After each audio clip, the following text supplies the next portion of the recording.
We know Cam Rising is coming back, but which other Utah football upperclassmen are going to be joining him? Let's talk about it on today's Locked On Utes.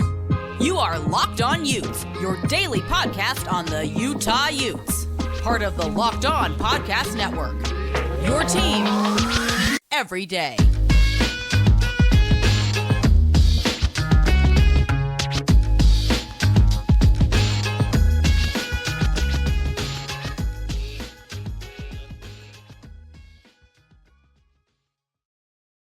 Hello, everyone, and thank you for making Locked On Utes your first listen every single day. We are available on all platforms, including YouTube and wherever you may get your podcast. If this is your first time listening to our show, make sure you like and subscribe. Love interacting with all of you in the YouTube comments. Today's episode of Locked On Utes is brought to you by PrizePicks. You can go to prizepicks.com/LockedOnCollege and use code LockedOnCollege for a first deposit match up to $100. Daily fantasy sports made easy.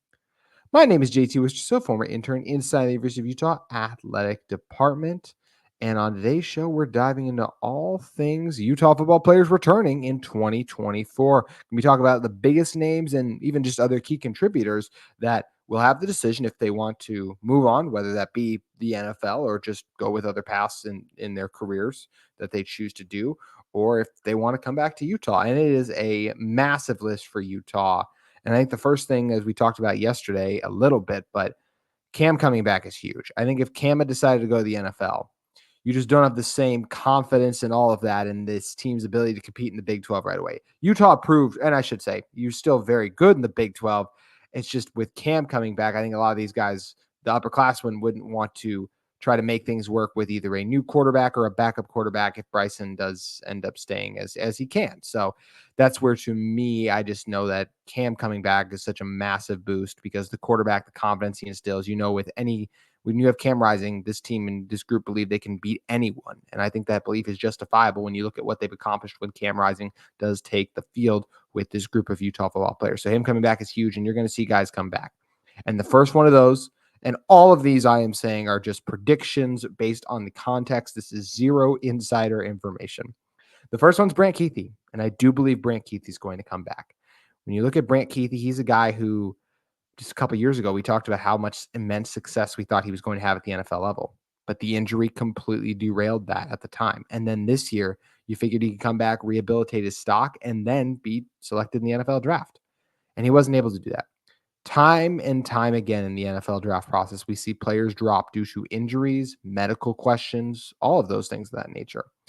I have a hard time believing Brant Kuithe is going to get the greatest grade from NFL medical teams because of his injury history and just not having played in a live game in what will, by the time he takes the field next year, be nearly 2 years. And by the time he would take the field for an NFL team, once again, would be nearly 2 years. I think Brant's best chance, and yes, maybe a team takes a chance on him in the 6th and the 7th round, but just such an unproven spot. And once again, like if Brant comes back and balls out, I don't see why he couldn't be selected in the first 5 rounds of the NFL draft, just in terms of when you look at, yes, is he on the young side? Absolutely not. But he's a winning player who can make winning plays for you. So I absolutely think there's a lot of benefit to Brant coming back.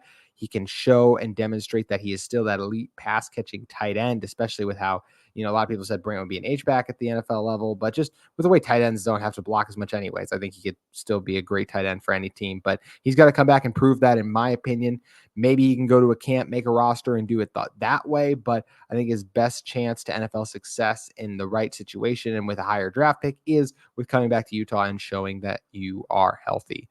Speaking of coming back to Utah, I think Mekhi Bernard's going to come back as well. When I look at Mekhi's situation, he will not get drafted if he goes out just based on, the injury. Think about all the other talented running backs, what they've shown and proven production-wise. And while Mekhi has proven to be a really nice college back, it's just different at the NFL level when you look at the lack of production, I think. I think Mekhi is a really good receiving back, does a good job in pass protection, but hasn't shown that ability as a runner down in and down out to be an NFL caliber back quite yet. So, and an NFL draftable back, I should say. He could go to the NFL and probably make a roster. I don't expect him to get a lot of carries. There are a lot of running backs that are also trying to go there. So that's why I expect Mekhi to come back, rehabilitate his stock a little bit after the injury, and then I think he could have a chance to get himself drafted in kind of those latter rounds, because this is a guy that just a couple years ago was named to Bruce Feldman's, the freakiest players in college football list, and he has that kind of potential and talent.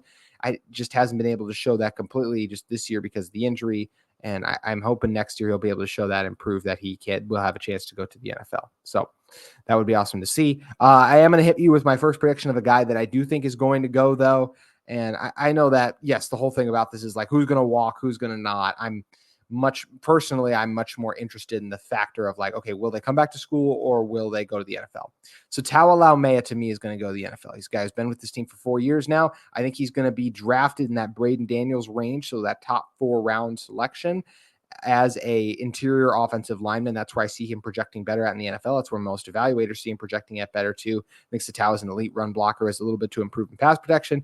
Guards, you don't need to be as strong in pass protection as you are as an offensive tackle. I expect Satau, with all of his experience, the wear and tear he has accumulated during college already, and the fact that he is just gifted so much time versus having a chance to go on and contribute to an NFL team while being selected higher in that range. I do expect Satau Laumea to go. Honestly, as of right now, I expect Satau to be the highest drafted Utah player in this coming draft. I could definitely be wrong on that, but at the moment, I'm going to go Satau. Actually, there's a couple. I did forget about one other name on my list. 2 actually names. So I'm going to hold back on that. Actually, I'll pull back on that a little bit. Going on another one, Keaton Bills. I actually think Keaton Bills is going to go too. He's a guy who's been in his 5th year, been with this team in this program for a while. I don't think his stock will be as high as a Satau. Satau's strength, just a little bit stronger. To me, that makes a difference. The athleticism, I think Satau's a tad more athletic too. I think Keaton's very good, and I think he'll have a chance to hook on to an NFL team, but he just strikes me as a guy who is going to pursue that next level opportunity, and I think he will have a chance to be selected in kind of the late rounds of the NFL draft. Moving on from him, Jaquinden Jackson, who's been in college for a lot longer than I think most people do realize, from going back from his days at Texas, then transferring over to Utah. That Jaquinden could go. Before the season started, I thought Jaquinden would be going because I thought he was going to have a sensational year. 2 things have really hurt Jaquinden in terms of his NFL draft stock. Number 1 being the injuries have really slowed him down. Number 2, no Cam Rising, constantly packed boxes. So Jaquinden wasn't able to have the year that he was hoping for. And I do think we're going to see him return to school because of that. I think next year he could be poised to have that big breakout season we all expected. Very good this year. I still one of the best players offensively for Utah, an elite running back. But as it pertains to his potential as an NFL back, I don't think he showed enough yet to be drafted highly, if at all, honestly. Just once again, running backs are not a hot commodity in the NFL draft. Only a few get selected. I think Jaquinden is going to have success at the NFL level, but that's something we're just going to have to wait and see. One more big one before we go to break, because I want to talk about on the other side what I think that Cole Bishop, Jonah Elliss, and Junior Tafuna are going to do. I think Thomas Yasmin is going to go as well. I would love if Thomas Yasmin came back. He strikes me as a guy who's been with this team for 5 years now. He strikes me as the kind of guy who's ready for the next chapter, whether that is the NFL. His athleticism and potential, I actually think, could lead to him being drafted higher than a Brant Kuithe, because Brant Kuithe comes with the injury questions versus Thomas. You saw just 2 years ago what that insane athleticism can do. And, especially at the NFL level, I think coaches like to get their hands on guys with that type of potential and see what they can do. So Thomas, I actually think right now, if he would be drafted higher off that potential of NFL success, even though, yes, Brant is obviously the better pass catcher right now in terms of like at full strength, but we haven't seen Brant at full strength in a long time. Hence the reason that I think it would work out there. So whether it's that or just going back to Australia, I think that's something he's talked about as well. Potentially rugby stuff. If I remember correctly, I apologize if that is incorrect, but I do think that Yasmin is going to go as well. Just a guy who's been here a while. I think he took a lot of convincing to come back. It felt like didn't go quite the way they hoped. I do not see him returning. But how about the biggest and some of the best players on Utah's defense, whether it is a Cole Bishop, a Junior Tafuna, a Jonah Elliss, even a Corene Reed, all those guys I want to dive into if I think they're going to come back and be Utes next season. And once again, if these guys walk on senior day,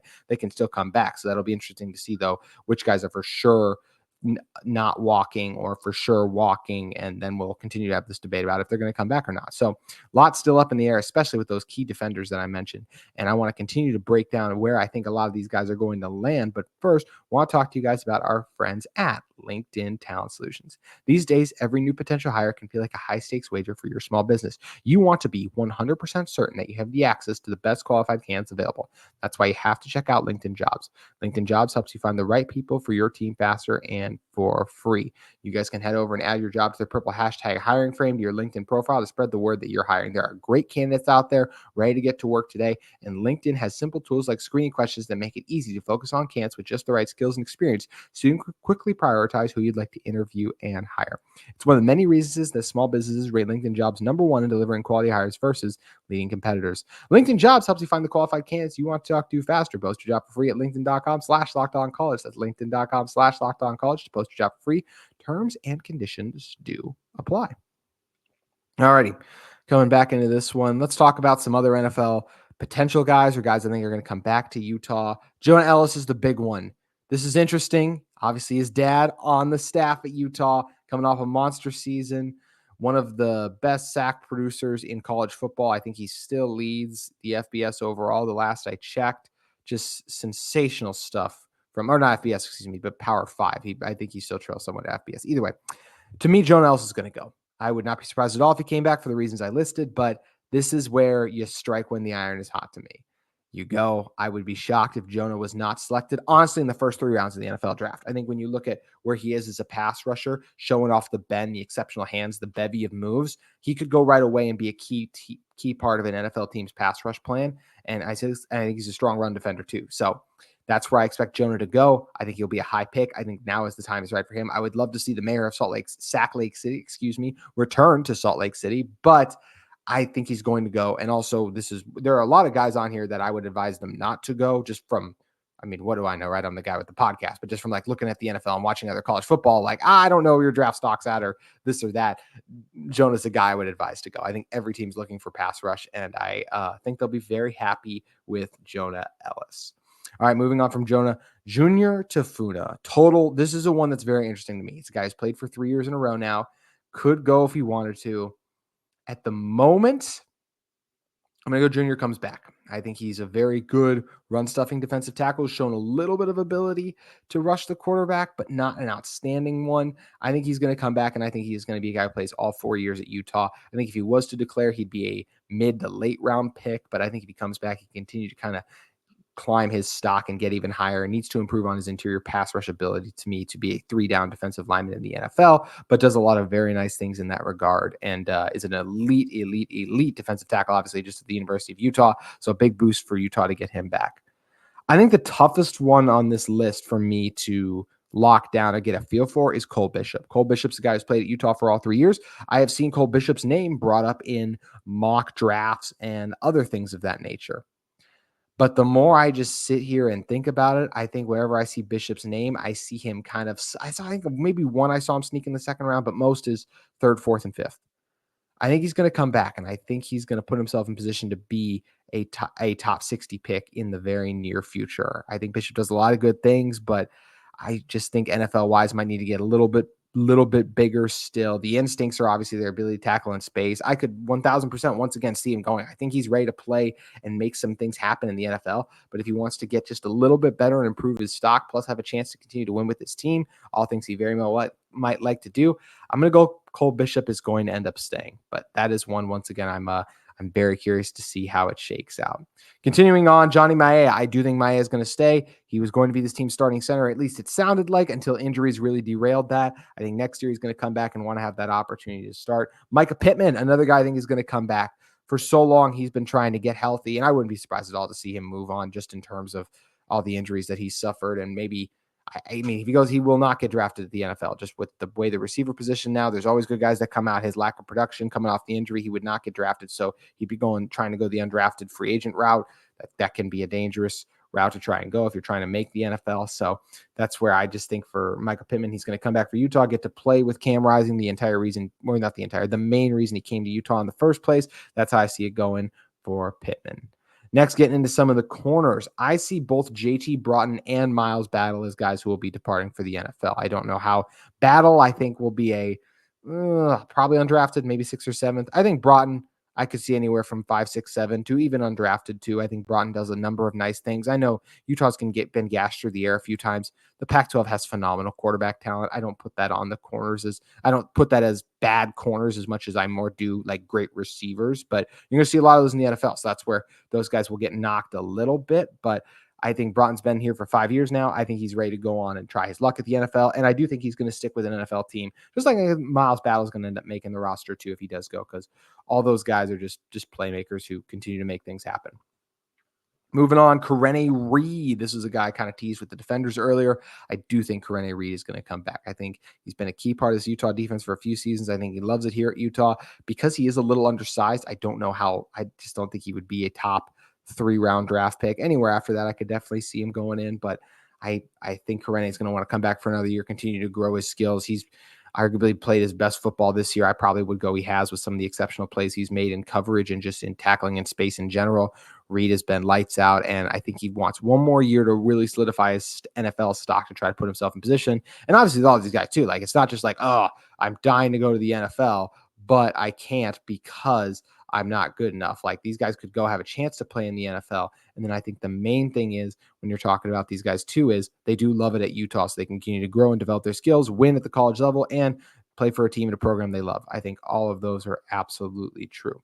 All right, moving on from Karene Reed. Zamiah Vaughn. I think Zamiah Vaughn's actually going to come back. Before the season, I would have thought, I don't think so. But I think Vaughn has had his up and downs, and to the point where I think he should come back for one more year. And I think he could really set himself up to be drafted highly in the NFL draft because his length projects better than a guy like a Clark Phillips does.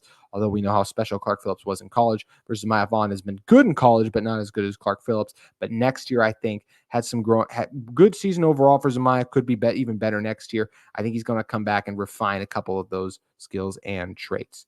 Moving on from Zamiah, I think Munir McClain's definitely coming back. When you look at how his role in this offense has really just been so much more than it ever has been before, some of the plays he made, and then the opportunity to play with Cam Rising as Utah can obviously continue their volume passing wise with Bad Moon Rising himself back. I think Munir comes back. Then you get into Money Parks, another guy I think is coming back. His stock is nowhere near good enough right now to go to the NFL. Definitely see Money coming back. Devon Vele, been in college a long time. He was another one that seemed like it took a lot of convincing for him to come back. Could definitely see him coming back. Seems like he loves his team, loves being a member of this program. But I think he'll go. I think he's done enough now where he will be drafted probably in the latter rounds because he is not one of the elitist athletes at the receiver position, but he runs good routes. He's got good hands, good job tracking the ball, big catch radius. I think an NFL team is going to like that. I'd love to see him on a team like the Rams. I don't know. It just seems like wherever wide receivers go there, Cooper Kupp, Puka Nacua, Tutu Atwell, there's so many of those guys, except for Van Jefferson, unfortunately, seem to work out with the Rams that I'd love to just a place that just popped in my head. I'd love to see him go, but I would love Zamiah love Devon if he came back, love it if Devon came back, but I don't see it at this exact moment. Another guy that I think is going to go is Leavani Damuni. Played a lot of college football. I think he's done enough to put himself in position to whether it be a late round draft pick or especially just, make an NFL roster. I think he's done enough to be able to do that as a key special teams contributor who will try to work his way through the linebacker ranks. And I think Damuni does a good job flowing side to sideline, good tackler, good instincts, good leader. I do see him having a future at the NFL as soon as this year. And I think his plan was always to come to Utah for 1 year and then go. But he's another one. Definitely could say. I could see it. I could definitely see it. Last couple ones, Aliki Vaimahi. He's a guy who's been here a few years now. I do think he's going to come back. Just not an NFL guy. Could he want to move on and start his next chapter of his life? All those kind of things for sure. But very good run stuffing defensive tackle, but not enough there to show NFL potential. Maybe next year you could change that. Same thing with Connor O'Toole and Van Fillinger to me. Both guys who have done some really productive things, especially this season, but not enough there to be NFL guys yet. Want to come back, refine those skills, and both of them should be the two, bookend defensive ends for Utah next year. So they'll have great opportunities to do that because Jonah Elliss, if he does depart, leaves a huge void. Those two will have already been a part of, producing in the sack department, but it's been Jonah Elliss and everyone else. Next year, it could be O'Toole and everyone else, or it could be O'Toole and Van and everyone else. I think that's something that should excite both those guys and their opportunity to grow for the NFL. And lastly, but not least, I got a surprising one. I think Bryson's going to walk. This is, once again, no insider information. This is just a gut feeling. I think Bryson's going to walk, and I expect Bryson Barnes to transfer. I think Bryson Barnes has done enough to be a starting quarterback for another team. I don't necessarily say no if it's a Power 5 team. I'd probably say no, but whether you're talking about a Utah State, and I don't know their situation, so you guys can tell me if they have a quarterback there that would be there. But there are just, Mountain West, even Conference USA. There are so many just places I feel like that still play at the FBS level that could use Bryson Barnes' services. And I think he should capitalize that and go on a place where he's going to start rather than be Cam Rising's backup all season. He's shown the ability to play good football, not championship level football, but really good football. And I'd love to see him get that opportunity somewhere. So I hope for Bryson's sake as someone who is just a fan of Bryson, just the person, what he stands for. And I think he is a really solid player. Once again, I don't think he's an elite Power 5 quarterback, and everything we've seen has shown that. I hope he can go and capitalize on all the hard work and time and energy and effort he's put in. So I do hope that, and obviously Bryson would be another guy too. I'd love to see him at a Big Sky School. I think he'd tear it up there too. Very excited to see what the future holds for Bryson.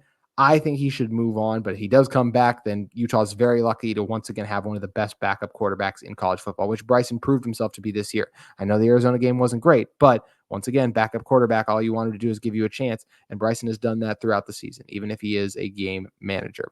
Had to throw it in there one more time since I've been kind of harping on that all season. I know. Alrighty, those are all the guys I think are going to walk or just were worth talking about. If I forgot anyone, leave them in the comments below. There were a couple of sophomores I looked at where I'm just like, I just don't think that guy's going. So, but if there was anyone else you were curious to get my thoughts on, leave them in the comments. I'll try to answer as many of them as I can. I don't expect there to be a ton since I feel like I hit most of them.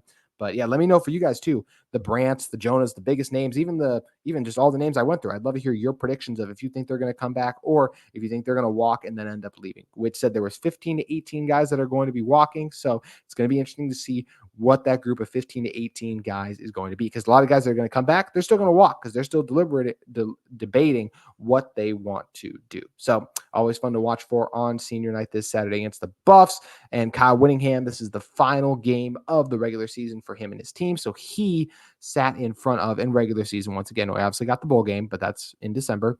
Kyle Whittingham sat in front of the media for the final regular season press conference. I don't remember if he has one between now and the bowl game. I'm not entirely sure. Obviously, there'll be one after Colorado, but he had a couple of interesting comments at the media. Thought it'd be a nice time to bring back out Witts translator, something we've done throughout the season, talking about what Coach Whitt says about his team and what he means by it. We're going to be diving into that in one moment. But first, we want to dive in a little bit more, discussing our friends at PrizePicks with you. PrizePicks is the largest daily fantasy sports platform in North America. We are the easiest and most exciting way to play daily fantasy sports. It's just you against the number. Instead of battling thousands of other players, including pros and sharks, you pick more than or less than 2 to 6 player stat projection and watch the winnings roll in.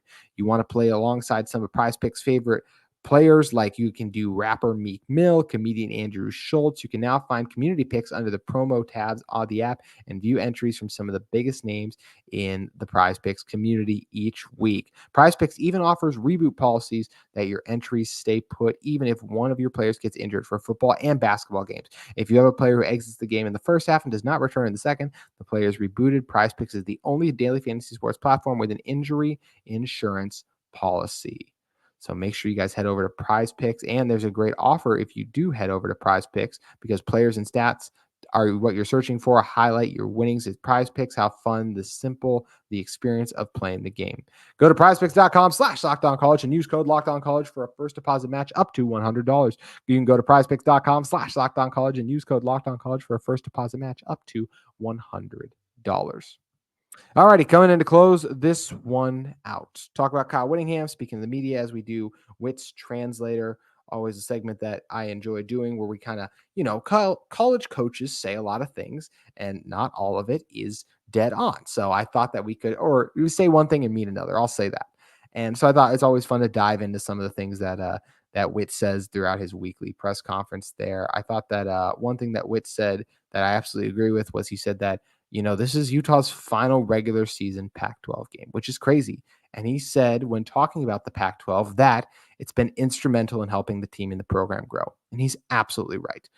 At the time when Utah broke into the Pac-12, the Big 12 didn't really seem like an option at that point. At least, look, I'm not going to act like I was a diehard college football fan back then, like remembering every instance of that. But this was Utah's opportunity to go in the Pac-12. Without them, who knows when Utah would maybe gotten an invite to a conference like the Big 12, So that's where, to me, the Pac-12 invite was everything. It helped elevate this program and put them into position where now they are able to go to the Big 12. That doesn't happen without the Pac-12. Coach Whitt is absolutely right. Instrumental is truly the word. Also, when asked about Brant Kuithe, he said Brant is still kind of deliberating. Excuse me, that is probably not the right way to pronounce that word, but I tripped over it, so we're going to continue to move on from it. He said he's still kind of trying to figure out what he wants to do in the future, and I think that's true. Brant was a dilemma. I kind of talked about it a little bit in the last segment, how if you're Brant, it's like, well, you've proven you can play really good football, so if you get back to healthy in the form you were at, you can play in the NFL, and I think if you get on a roster, you'll be able to do that. but that's a big gamble. And if you come back in college, you're going to get drafted and be able to make more money quicker. Plus, NIL money is going to be very kind to Utah. So that's another thing that obviously bears in mind there too. But yeah, just interesting to kind of hear Whitt, talk about, the seniors, how much this group has meant to the program overall and their contributions, what they've been able to do and helping this team just raise their level of excellence, such a key part of 2 Pac-12 championships. I'm sure a couple of the guys who are going to be walking and will be departing, as I discussed in just throughout this episode of guys I thought were going to be leaving. They were key parts of Utah's back-to-back Pac-12 championships. They're key parts of the reason this team has beaten USC 4 times in a row, won other big games, consistently been ranked in the top 25 of the college football playoff rankings, even if that's not going to be the case this coming week, unfortunately, because of the loss they suffered to Arizona. So, yeah, I thought it was absolutely right there. Always interesting too to hear that Cam hasn't actually officially gotten his medical waiver yet, but that's going to happen. He's missed the whole season. That's that'll be a done deal. I know there's some issues with the NCAA and stuff, but that's one that I definitely think is going to getting taken care of in a timely manner too. So, yeah, I'm feeling good about the position that Utah's in ahead of the Colorado game, but I do want to discuss that more tomorrow. We're going to be previewing the Buffs on both sides of the ball, seeing if Utah is going to be able to end their season with a win, and talking about which Utah players I think could be in for a good game. Coach Whitt already said that we're going to see a number of new faces because of some of those injuries, so it'll be something that'll be fun to watch for, and we'll see you on tomorrow's Locked On Utes as we begin to break down Utah's bout with Coach Prime and the Colorado Buffaloes. We'll see you then.